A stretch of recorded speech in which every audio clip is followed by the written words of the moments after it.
الحمد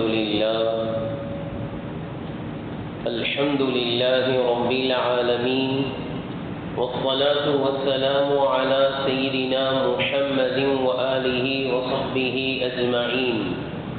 أما بعد، فقد قال الله تبارك وتعالى في القرآن الكريم: وما محمد إلا رسول قد خلت من قبله الرسل أفإن مات أو قتل انقلبتم على أعقابكم ومن ينقلب على عقبيه فلن يضر الله شيئا وسيجزي الله الشاكرين.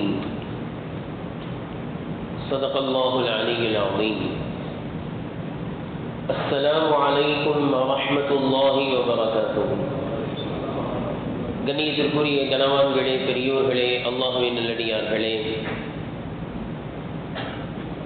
அகிலத்திற்கு அருட்கொடையாக அண்ணலம் பெருமானார் ஸல்லல்லாஹு அலைஹி வஸல்லம் அவர்கள் இந்த உலகத்தில் கிபி 571 ஆண்டு திங்கட்கிழமை அன்று பிரபல்யமான சொல்லின்படி ரபீஉல் அவ்வல் 12ஆம் பிறை அன்று அதிகாலை நேரத்தில் பிறந்தார்கள். 63 ஆண்டு காலம் இந்த பூமியின் மீது நபி அவர்கள் வாழ்ந்தார்கள். அவர்கள் வாழ்ந்த வாழ்க்கை ஒரு முறை, ஆனால் உலகத்தில் பிறந்த ஒவ்வொருவருக்கும் படிப்பினையாக வாழ்ந்தார்கள். நபி பட்டம் கிடைப்பதற்கு முன்பு 40 ஆண்டு காலம், நபி பட்டம் பெற்ற பிறகு மக்காவில் 13 ஆண்டு காலம், பிறகு மதீனாவில் 10 ஆண்டு காலம் என மொத்தம் 63 ஆண்டு காலம் மிகச்சிறந்த முறையில் வாழ்ந்து ஹிஜ்ரி 11ஆம் ஆண்டு அதே ரபியுல் அவ்வல் மாதத்தில் பிறை 12ஆம் அன்று அதே திங்கட்கிழமை முற்பகல் என்று சொல்லப்படக்கூடிய துஹாவுடைய நேரத்தில் இந்த உலகத்தை விட்டு நபி ஸல்லல்லாஹு அலைஹி வஸல்லம் அவர்கள் தன்னுடைய இறைவனை நோக்கி பயணித்தார்கள். குல்லு மன் அலைஹா ஃபான் குல்லு நஃப்ஸின் ஸாயிகத்துல் மௌத். ஒவ்வொரு மனிதனும் மரணத்தை சுவைத்தே தீர வேண்டும் என்ற அடிப்படையில் நபி அவர்களும் இந்த உலகத்தை விட்டு சென்றார்கள். நாம் நம்முடைய வாழ்க்கையில் பிறக்கிறோம், இறக்கிறோம்.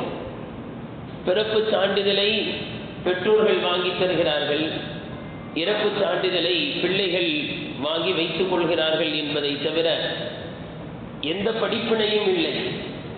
ஆனாலும் நபி ஸல்லல்லாஹு அலைஹி வஸல்லம் அவர்களுடைய பிறப்பு முதல் இறப்பு வரை அவர்களுடைய வாழ்க்கையின் எல்லா கட்டங்களையும் அல்லாஹு தஆலா முழு மனித சமுதாயத்திற்கு மிகப்பெரிய படிப்பினையாக அல்லாஹு தஆலா ஆக்கி வைத்திருந்தார். ஹிஜ்ரி 10ஆம் ஆண்டு, இதுதான் நபி அவர்கள் முழுமையாக பெற்ற ஒரு ஆண்டு.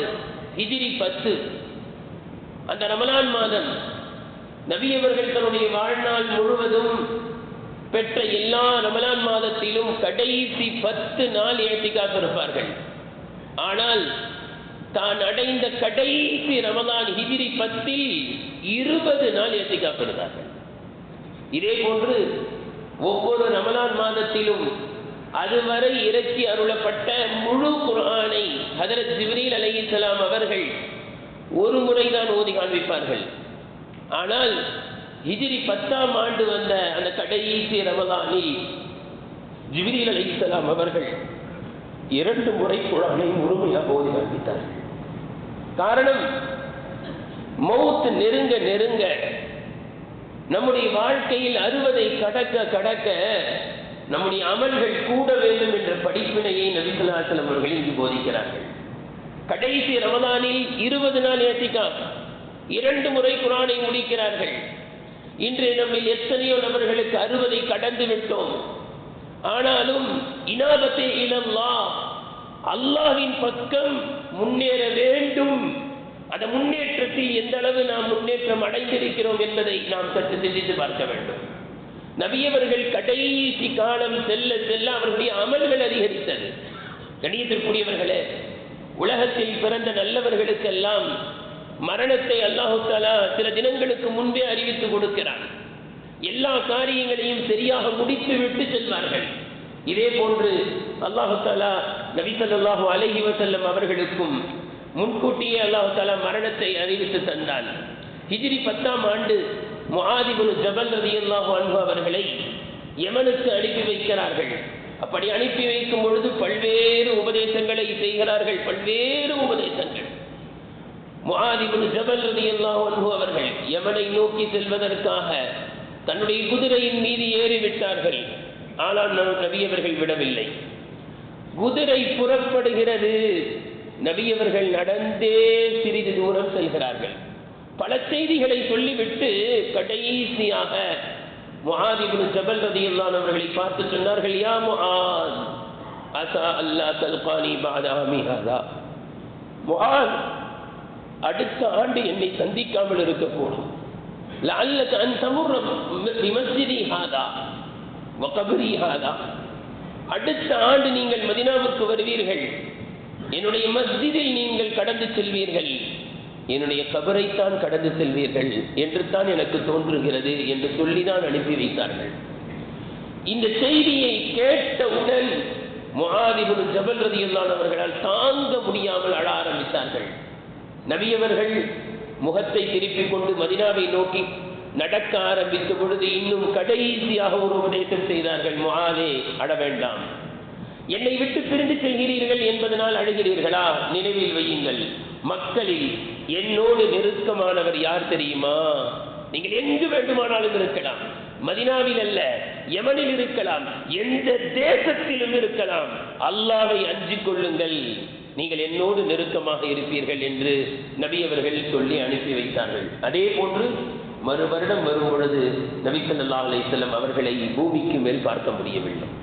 கடைசி ஹஜ் ஹிஜ்ரி 10ஆம் ஆண்டு நபி அவர்கள் ஹஜ்ஜத்துல் விதா, மக்களுக்கெல்லாம் சொல்ல வேண்டிய அனைத்து விஷயத்தையும் அன்றைய ஹஜ்ஜில் இறுதி பேருரையில் எல்லா விஷயங்களையும் வட்டுருக்கமாக சொன்னார்கள். மனிதன் என்றால் யார், மனிதனுடைய கண்ணியம் எவ்வளவு, மக்களை பார்த்து சொன்னார்கள், மக்களே, நாம் இருக்கின்ற இந்த ஊர் எவ்வளவு கண்ணியமானது, மக்கா. நாம் இருக்கின்ற இந்த இடம் எவ்வளவு கண்ணியமானது, நாம் இருக்கின்ற இன்றைய தினம் எவ்வளவு கண்ணியமானது.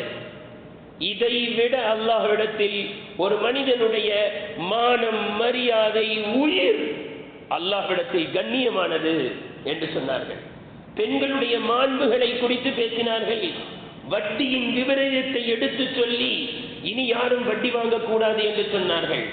தொடர்ந்து நடைபெறுகின்ற கொலை, பழிக்கு பழி என்ற அடிப்படையில் பல்வேறு மக்களை அநியாயமாக கொலை செய்து கொண்டே இருக்கின்றீர்களே, மக்களே நிறுத்துங்கள் கொலையையும் கொள்ளையும் என்று சொன்னார்கள்.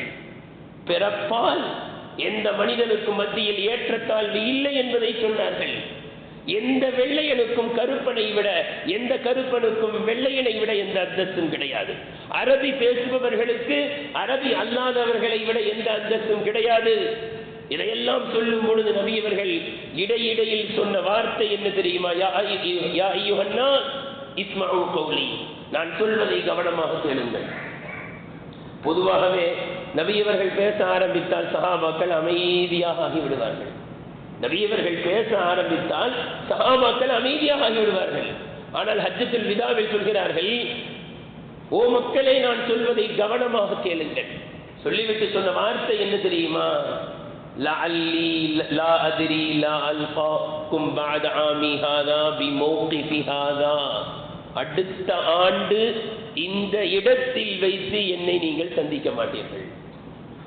இந்த ஆண்டு ஹஜ்ஜுக்கு வந்திருக்கிறேன், அடுத்த ஆண்டு உங்களில் பல நபர்கள் ஹஜ்ஜுக்கு வருவீர்கள், மினாவுக்கு வருவீர்கள், அரஃபா மைதானத்திற்கு வருவீர்கள். ஆனால் இந்த அரஃபா மைதானத்தில் வைத்து என்னை நீங்கள் பார்க்க முடியாது என்று முன்னறிவிப்பை செய்தார்கள். கணியத்திற்குரியவர்களே, ஹஜ்ஜை முடித்து விட்டு வருகிறார்கள். சூரத்துல் நஸ்ர் என்ற சூரா இறங்குகிறது. இதா ஜாஅ நஸ்ருல்லாஹி வல் ஃபத்ஹ், அல்லாஹ்வின் உதவியும் வெற்றியும் வரும் பொழுது, வரஐத الناس يدخلون في دين الله افواجا, மக்கள் கூட்டம் கூட்டமாக இஸ்லாத்தை நோக்கி வருவதை நீங்கள் பார்ப்பீர்கள். நபியே, அந்த நேரத்தில் நீங்கள் என்ன செய்ய வேண்டும் தெரியுமா?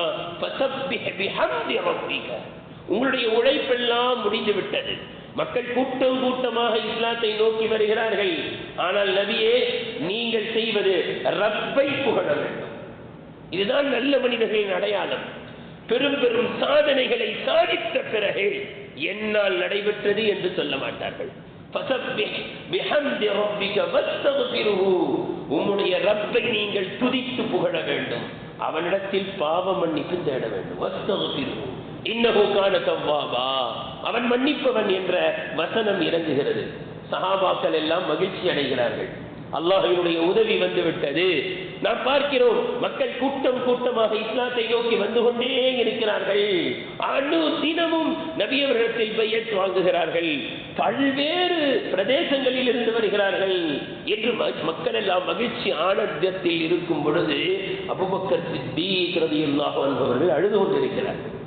மக்கள் எல்லாம் பார்க்கிறார்கள், சந்தோஷமான ஒரு சூரா இறங்கி இருக்கிறது. அபூபக்கரே, நீங்கள் மட்டும் ஏன் அழுகிறீர்கள்? அபூபக்கர் சித்தீக் ரலியல்லாஹு அன்ஹு அவர்கள் சொன்னார்கள், உங்களுக்கு புரியவில்லையா? நபி அவர்கள் வந்த நோக்கம் நிறைவேறிவிட்டது. நபி அவர்கள் வந்த நோக்கம் நிறைவேறிவிட்டது. இனி நபி அவர்கள் நம்மோடு இன்னும் சில தினங்கள் தான் இருப்பார்கள். உங்களுக்கு புரியவில்லையா? அதே ஹஜ்ஜில் வைத்து ஒரு வசனத்தை அல்லாஹ் இறக்கினான்.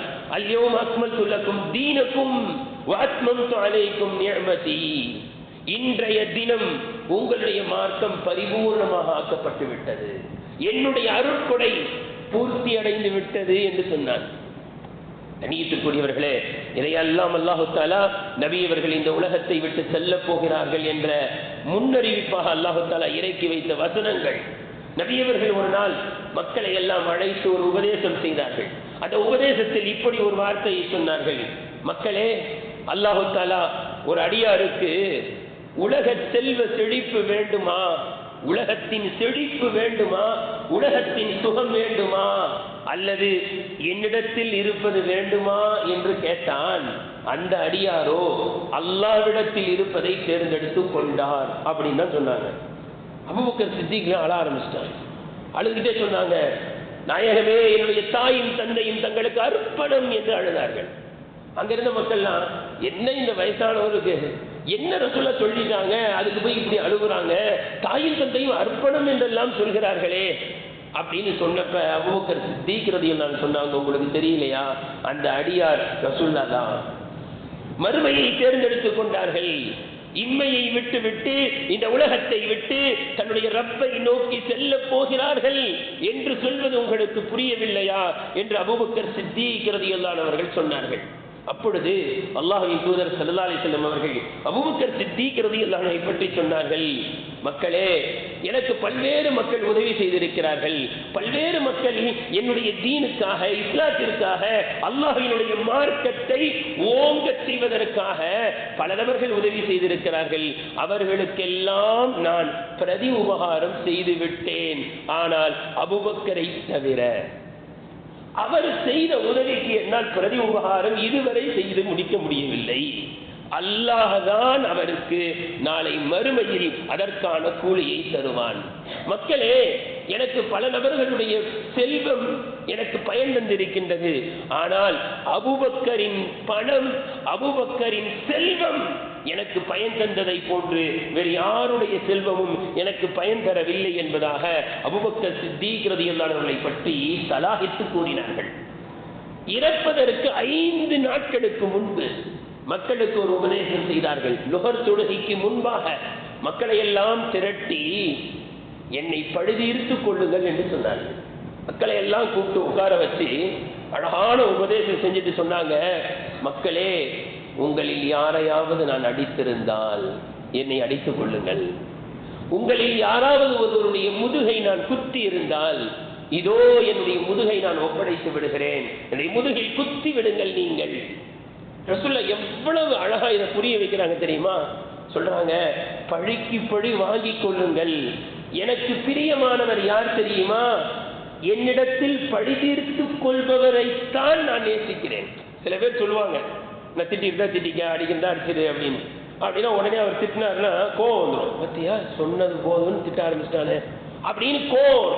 பழிக்கு பழி வாங்குறானே, எல்லாரும் முன்னாடி நம்ம மானத்தை வாங்குறோம், நம்ம திட்டோம் திருப்பி திட்டோம். ரசூலுல்லாஹ் சொல்றாங்க, தபிஈ, என்னுடைய இயற்கை சுபாவத்தை புரிந்து கொள்ளுங்கள். நான் இந்த உலகத்தை விட்டு செல்லும் பொழுது யாருடைய விரோதத்தோடு குரோதத்தோடு செல்ல நான் விரும்பவில்லை. என்னுடைய உள்ளத்தில் யாரை பற்றிய கள்ளம் கபடம் இருக்கக்கூடாது என்று நினைக்கிறேன். தயவு செய்து சொல்கிறேன், உங்களில் யாருக்காவது நான் கடன் கொடுக்க வேண்டும் என்றால் அதை வாங்கிக் கொள்ளுங்கள். நான் யாரையாவது திட்டி இருந்தால் என்னை திட்டி விடுங்கள் என்று நபி ஸல்லல்லாஹு அலைஹி வஸல்லம் அவர்கள் தன்னை ஒப்படைக்கிறார்கள். லுஹருடைய நேரம் வந்துருச்சு, யாரும் எதுவும் ஆய தொடங்கல. லுஹரை நபி ஸல்லல்லாஹு அலைஹி வஸல்லம் அவர்கள் தொட வைக்கிறார்கள். தொட வைத்த பிறகு மீண்டும் சொல்கிறார்கள், உங்களில் யாரையாவது நான் அடிக்கிறேன். எப்படிப்பட்ட மௌத்து! அல்லாஹு அக்பர். இன்னைக்கு எத்தனை பேர் உடம்பு சரியில்லாம படுத்தபடியே இருப்பாரு. டாக்டர் கூட சொல்லுவாரு, ரொம்ப டேஞ்சரான நோய் வந்திருக்கு. அப்ப கூட யாரையும் கூப்பிட்டு மன்னிப்பு கேட்கறதே இல்லை. கணியத்திற்குரியவர்களே, மீண்டும் நபி அவர்கள் சொல்கிறார்கள், பழி தீர்த்துக் கொள்ளுங்கள், என்னை நான் ஒப்படைத்து விட்டேன். உங்களில் யாருக்காவது நான் கடன் பட்டு இருந்தால், இன்னைக்கு ஏழான் எப்ப நடக்குது? அவர் மூத்த போன பிறகு ஏழான் நடக்குது. ரசூலுல்லாஹி ஸல்லல்லாஹு அலைஹி வஸல்லம் அவர்கள் உயிரோடு இருக்கும் பொழுதே சொல்கிறார்கள். ஒரே ஒரு சஹாபி எழுந்து நின்றார், அல்லாஹ்வின் தூதர் அவர்களே, நான் சொல்கிறேன், நீங்கள் எனக்கு 3 தங்க நாணயம் தர வேண்டும், தீனார் தர வேண்டும். நபி ஸல்லல்லாஹு அலைஹி வஸல்லம் அவர்கள் சந்தோஷப்பட்டு உடனடியாக தன்னுடைய தம்பி முறையில் இருந்த சிறிய தந்தையின் மகனார் அப்பாஸ் ரலியல்லாஹு அன்ஹு, சிறிய தந்தை, அவங்களுடைய மகனார் சொந்த தம்பி மாதிரி, அவங்கள பார்த்து சொன்னாங்க, ஃபضل இப்னு அப்பாஸ் ரலியல்லாஹு அன்ஹு பார்த்து அவருடைய அந்த 3 தீனாரை தாங்கள் கொடுத்து விடுங்கள் என்று சொன்னார்கள், ஒப்படைத்தார்கள். கணியத்திற்குரியவர்களை இன்னொரு துஆவையும் செய்தார்கள். ரப்பே, மக்களில் யாரையாவது நான் திட்டி இருந்தால், யாரையாவது நான் ஏசி பேசி இருந்தால், அதை மறுமையில் உன்னுடைய நெருக்கத்திற்கு காரணமாக ஆக்கிவிடு. நான் திட்டேன், நீ அவங்களை தூரமாக்கிறாத ரப்பே. நான் யாரையாவது திட்டி இருந்தால், யாரையாவது ஏசி பேசி இருந்தால், நபியவர்களுக்கு திட்டு வாங்கியவன் நீ என்று அவரை தூரமாக ஆக்கிவிடாதே. நான் யாரையாவது திட்டி இருந்தால், ஏசி பேசி இருந்தால், அந்த திட்டுதலை உனக்கு நெருக்கமாக கியாமத் நாளில் ஆக்கிவிடுறப்பே என்று நபி அவர்கள் துஆ செய்தார்கள் என்றால், நபி அவர்களுடைய பண்பு எப்படிப்பட்டது! கணியத்திற்குரியவர்களே, அன்சாரிகளை பற்றி சொன்னார்கள். மக்களே தெரிந்து கொள்ளுங்கள், அன்சாரிகள் எப்படிப்பட்டவர்கள் என்றால், மக்கள் எல்லாம் அதிகமாகிக் கொண்டே செல்வார்கள், ஆனால் அன்சாரிகள் குறைந்து போவார்கள். ஆனால் அவர்கள் உணவில் உள்ள உப்பை போன்றவர்கள். உப்பு இருந்தாலும் உணவு நல்லா இருக்கும். அன்சாரிகள் இருந்தால்தான் நீங்கள் நன்றாக இருப்பீர்கள். உங்களில் யாருக்காவது அதிகாரம் கிடைத்தால் அன்சாரிகளிடத்தில் நல்ல முறையில் நடந்து கொள்ளுங்கள் என்பதாக இதையெல்லாம் சொல்லி உயிரோடு இருந்தவர்களுக்கு விடை கொடுத்தார்கள் நபி அவர்கள். அடுத்து இருப்பவர்களுக்கு விடை கொடுத்த நபி அவர்கள் இறந்து போகிவிட்டவர்களுக்கும் விடை கொடுத்தார்கள். நாம் எல்லாம் மதீனாவுக்கு போனா உஹது யுத்தம் நடைபெற்ற மைதானத்துக்கு போயிட்டு வருவோம், ஜியாரத் செய்து விட்டு வருவோம், சுஹதாக்களை சந்தித்து விட்டு வருவோம். நபியவர்களும் சென்றார்கள். மரணிப்பதற்கு சில தினங்களுக்கு முன்பு சென்று அந்த உஹது யுத்தத்திலே 70 சஹாபாக்கள் கொல்லப்பட்டார்கள். அங்கு சென்று அவர்களுக்காக அழுது துஆ செய்து விட்டு ஜன்னத்துல் பகீக்கு வந்தார்கள். ஜன்னத்துல் பகீக்கு வந்து அங்கு அடக்கம் செய்யப்பட்டவர்களுக்கெல்லாம் துஆ செய்தார்கள். உஹது யுத்தத்திற்கு சென்று அங்கு உள்ள ஷஹீதுகளுக்கெல்லாம் துஆ செய்துவிட்டு நபியவர்கள் திரும்பி வந்து மதீனாவுக்கு நுழைந்தவுடன் மக்களுக்கு ஒரு உபதேசம் செய்தார்கள். என்ன உபதேசம் தெரியுங்களா? சஹாபாக்களை பார்த்து சொன்னாங்க, இன்னி ஃபரதுல் லகும், நான் உங்களுக்கு முன்பாக சென்று முன்னேற்பாடை செய்வதற்காக நான் செல்கிறேன். உங்களுக்காக நான் காத்திருப்பேன். நான் போக போறேன். நான் எதுக்கு போறேன் தெரியுமா? ஃபரதுல் லகும், உங்களுக்கு முன்னேற்பாடு செய்வதற்காக நான் சென்று உங்களுக்காக நான் எதிர்பார்த்து கொண்டிருப்பேன். இதோ அல்லாஹ் இப்பொழுதே எனக்கு கண்ணில் காட்டுகிறான், ஹவுதுல் கௌசர் நீர் தடாகத்தை காட்டுகிறான். நீங்கள் வறுமையில் வருவீர்கள், தாகத்தோடு வருவீர்கள். நான் அங்கு எதிர்பார்த்து கொண்டிருப்பேன். உங்களுக்கான முன்னேற்பாட்டை செய்வேன். அங்கு எதிர்பார்த்திருப்பேன். நீங்கள் வருவீர்கள். நான் உங்களுக்கு ஹவுதுல் கௌசரில் நீரை எடுத்து கொடுப்பேன்.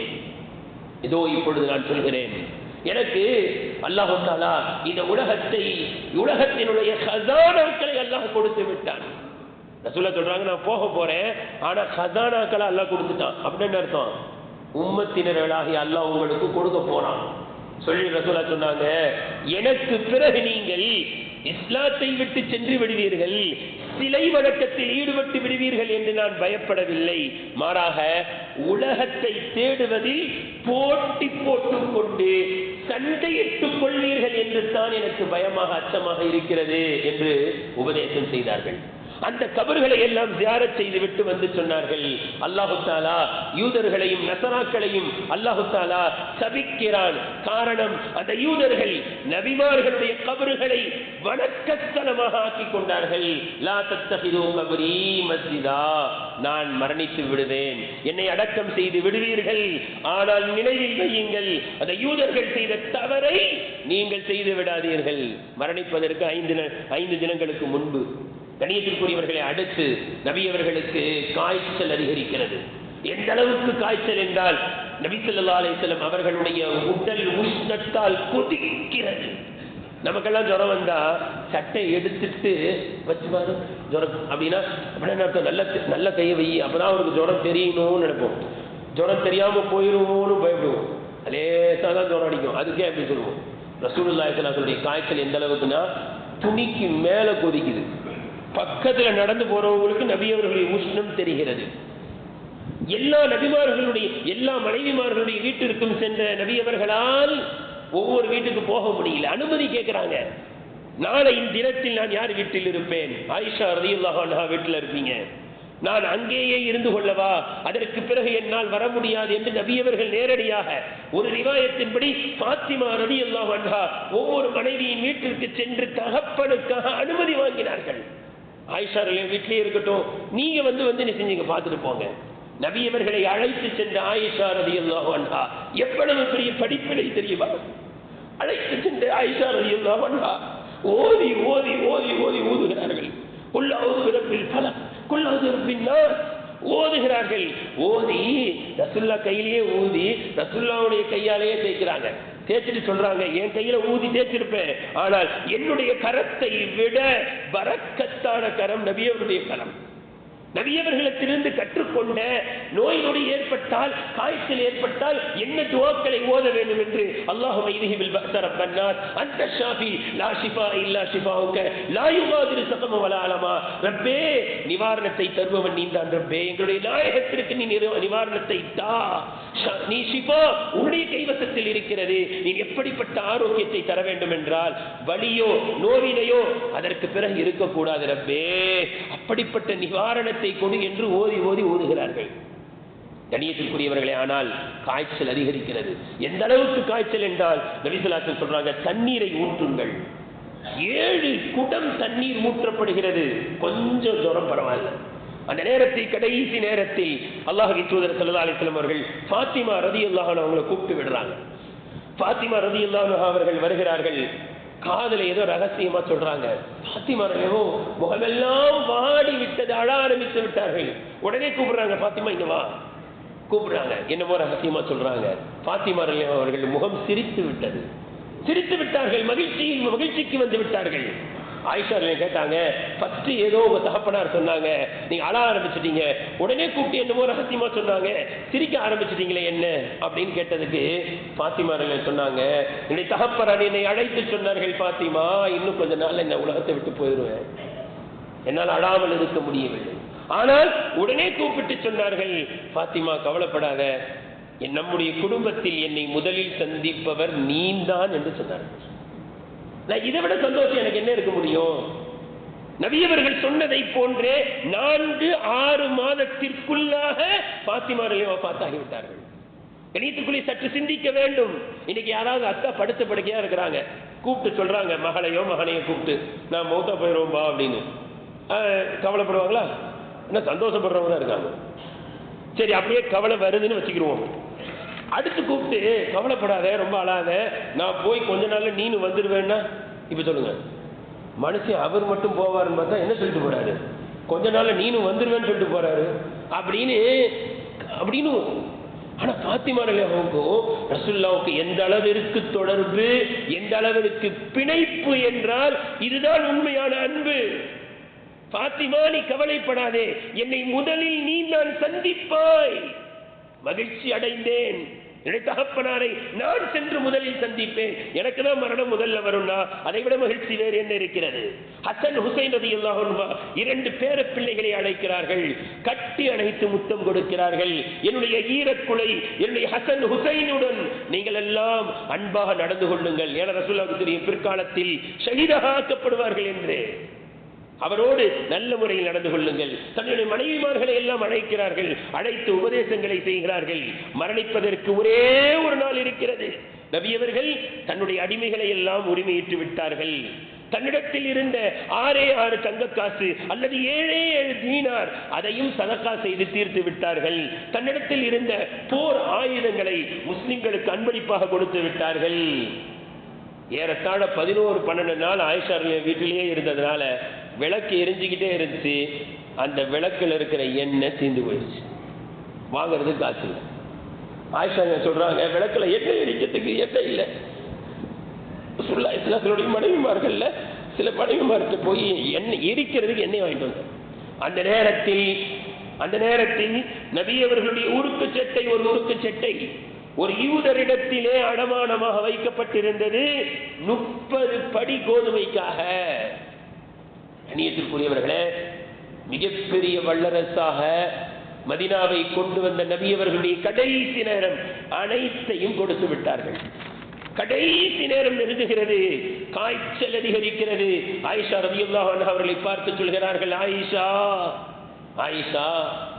நான் ஹைபரில் உண்ட அந்த விஷம் தோய்க்கப்பட்ட உணவு ஒரு யூத பெண்மணி விருந்து கொடுக்கிறேன் என்று அழைத்து ஆட்டினுடைய முன்சப்பையில் விஷத்தை அப்படியே கொதிக்க வைத்து விஷத்தை ஏற்றி கொடுத்தால் அதை நான் நாவில் வைத்தேன்.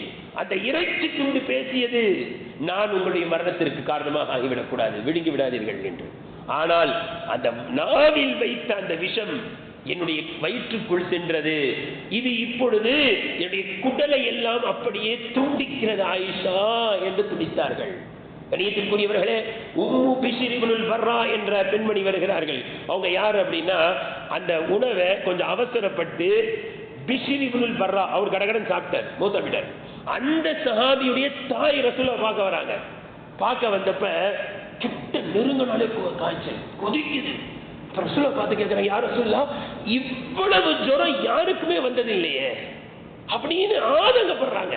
அப்ப ரசூலுல்லாஹ் என்ன தெரியுமா சொன்னாங்க, கவலைப்படாதீர்கள், கமா யுதாஃபு லனல் அஜ்ரு கதாலிக யுதாஃபு அலைனல் பலா. அல்லாஹ் நபிமார்களாகிய எங்களுக்கு அதிகமான கூலியை கொடுக்கிறார், எனவே எங்களுக்கு சோதனையும் அதிகமாக வரும். எவ்வளவு பெரிய படிப்புல தெரியுங்களா? இன்னைக்கு நம்ம என்ன நினைக்கிறோம், கடைசியில கொஞ்சம் கஷ்டப்பட்டு மோத்தா போனார்னு வைங்க, என்ன தெரியும் நினைப்போம், ஏதோ தப்பு பண்ணிருப்பார் போல அப்படின்னு தப்பா பேசுவாங்க. அன்னை ஆயிஷா ரலியல்லாஹு அன்ஹா அவர்கள் சொல்கிறார்கள், கடைசி நேரத்திலே யாராவது சிரமப்பட்டால் நான் வெறுப்பேன், என்ன இவ்வளவு கஷ்டப்பட்டு மோத்தா போறாரேன்னு. ஆனால் நபி அவர்களுடைய கடைசி நிலையை பார்த்த பிறகு சிரமப்பட்டு மரணிப்பவர்களை நான் தவறாக நினைப்பதை விட்டுவிட்டேன். இந்த கடைசி நேரத்துல சில பேர் நல்ல மூத்துன்னு சொல்லுவாங்க. என்னங்க நல்ல மூத்து, யாருக்கும் எந்த கஷ்டமும் கொடுக்காம போயிட்டாரு அப்படின்னு என்ன அர்த்தம்? அத்தாவுக்காண்டி கஷ்டப்பட தயார் இல்லை, அம்மாவுக்காண்டி கஷ்டப்பட தயார் இல்லை, பட்டுன்னு போயிட்டாங்கன்னா நல்ல மூத்துன்னு நினைக்கிறோம். கிடையாது. அதற்காக வேண்டி நீண்ட நாள் படுக்கையில் இருந்து மரணிப்பது அதுவும் நல்லதல்ல. நபி அவர்கள் பாதுகாப்பு தேடினார்கள். ரப்பே, நான் அடுத்தவர்களுக்கு சிரமமாக இருக்கின்ற அறுதலில் உமர் என்று சொல்லப்படக்கூடிய அந்த தள்ளாத வயது, அனைத்தையும் அறிந்தும் அறியாதவர்களை போன்ற அந்த மறதி நிலை, படுக்கையாக நீண்ட நாள் இருப்பது, அடுத்தவர்களுக்கு பாரணமாக இருந்து செல்வது, இந்த மரணத்தை விட்டு பாதுகாப்பாயாக என்று நபி அவர்கள் பாதுகாப்பு தேடினார்கள். கொஞ்ச நாள் 11 நாள் இந்த மாதிரி கொஞ்சம் கடைசி நாள் உடம்பு சரியில்லாம மூத்தா போறதுக்கு பாருங்க, இதுதான் நல்ல மரணம். காரணம் என்ன? அவர் கொஞ்சம் நினைச்சு பார்ப்பார், இப்போ கொஞ்ச நாள்ல போயிடும் மாதிரி தெரியுது, ரொம்ப ஒலிக்குது அப்படின்னா தௌபா செய்றாரு. அல்லாஹ் இடத்துல மன்னிப்பு கேட்பாரு. யாருக்காவது கடன் கொடுத்திருந்தா அதை கொடுத்துருன்னு நினைப்பாரு. அல்லது யாருக்காவது இவர் காசை கொடுத்திருந்தா என்ன செய்வாரு? பசங்களை கூப்பிட்டு சொல்லுவாரா இல்லையா, இந்த மாதிரி உங்களுக்கு நான் காசு கொடுக்க வேண்டியிருக்குன்னு. இதுதான் நல்ல மரணம். அல்லாஹால அந்த நல்ல மரணத்தை தான் நபி ஸல்லல்லாஹு அலைஹி வஸல்லம் அவர்களுக்கு கொடுத்தான். கடைசியாக நபி ஸல்லல்லாஹு அலைஹி வஸல்லம் வார்த்தைகள் வந்தது என்ன? அஸ்ஸலா அஸ்ஸலா வமா மலக்கத் ஐமானுக்கும். தொழுகை தொழுகை, நான் உலகத்தை விட்டு செல்ல போகிறேன், தொழுகையை பற்றி பிடியுங்கள், உங்களுக்கு கீழ் இருப்பவர்களிடத்தில் அன்பாக நடந்து கொள்ளுங்கள், வேலைக்காரன் நினைச்சு என்ன வேணாலும் திட்டிராதீங்க. கடைசியாக லா இலாஹ இல்லல்லாஹ், அல்லாஹ்வை தவிர வணக்கத்திற்குரியவன் யாரும் இல்லை. கடைசியாக சொன்ன வார்த்தைகளில் இன்னலில் மௌதி சக்ராத், மரணத்திற்கென்று வேதனைகளும் இருக்கத்தான் செய்கிறது. யார் சொன்ன வார்த்தை? ரசூலுல்லாஹ் சொல்றாங்க, மரணத்திற்கென்று வேதனைகள் இருக்கத்தான் செய்கிறது. அல்லாஹும்ம அஇன்னி அலா கர்பில் மௌத், யா அல்லாஹ் மரண வேதனையில் ஏற்படுகின்ற இந்த கஷ்டத்தில் எனக்கு நீ உதவி செய்வாயாக. மஅல்லதீன அன்அம்த அலைஹிம் மினன் நபிய்யீன வஸ்ஸித்தீகீன வஷ்ஷுஹதாஇ வஸ்ஸாலிஹீன், நபிமார்கள், நல்லோர்கள், ஷுஹதாக்கள், சாலிஹீன்களோடு என்னை சேர்த்து விடுவாயாக. அல்லாஹும்ம ஃபில்லி, என்னை மன்னித்து விடு, வர்ஹம்னி, என் மீது இரக்கம் காட்டு, வஅல்ஹிக்னி பிர்ரஃபீகில் அலா, ரப்பே நல்லவர்களோடு என்னை சேர்த்து விடு என்று நபி அவர்கள் சொன்னார்கள். நபி அவர்களுடைய ரூஹ் பிரிந்து விட்டது. கடைசியாக ஒரே ஒரு செய்தியை சொல்லாமல் இருக்க முடியாது. நபி அவர்கள் ரூஹ் பிரிந்தது. அன்னை ஆயிஷா ரலியல்லாஹு அன்ஹா சொல்கிறார்கள், நபி அவர்களுடைய ரூஹ் எங்கு பிரிந்தது என்றால் என்னுடைய நெஞ்சு எலும்புக்கும் மார்பகத்திற்கும் இடையில் நபி அவர்களை அப்படியே தாங்கி பிடித்திருந்தேன். உலகத்தில் யாருக்கும் கிடைக்காத பாக்கியம் கிடைத்தது. நபி அவர்களுடைய ரூஹ் என்னுடைய நெஞ்சின் மீது இருந்த நிலையில் பிரிந்தது.